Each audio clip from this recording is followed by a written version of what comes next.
Well, bees are pretty important to our everyday lives, but they are quickly diminishing with each passing season. While a Bell County business is stressing the importance of local honeymakers and their bees. From bee to bottle, wine bottle, that is. And every year I learn something new about bees. They're just everything that goes on in a beehive is so detail oriented. Running between 8 to 15 locations at a time, the Walker Honey Farm is busy keeping our buzzing buddies healthy all year round. Whenever I come to a yard and I open a hive and they're healthy and doing well, that to me is just the best part. Fourth generation beekeeper Jonathan Walker has a certain knack for taking care of his apiaries. It's even got the yellow stuff right there, that's pollen. Between the honey makers and the vineyards, winemaking was an opportunity that couldn't be passed.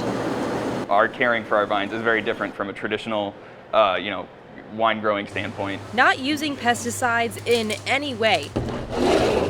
They care for their bees first. We pull the weeds in the vineyard with our hands. Averaging 4 months before getting anything into the bottle. And if we have the capacity, space, and time, we'll let that bottle sit and mature and that product mellow in the bottle for at least 6 months before we put it on a shelf.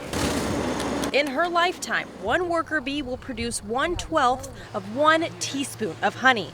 That means it's 552 bees plus 1 queen to boss them around to make 1 bottle of mead. Well, every third bite of natural food that we consume, we can thank all these worker bees right here. Fruit, nuts, vegetables, all of those are going to lose productivity or have almost no productivity without specifically honeybees. The Walker Honey Farm says the best way to keep our bees healthy and alive is to support local honey farmers and buy fresh organic honey.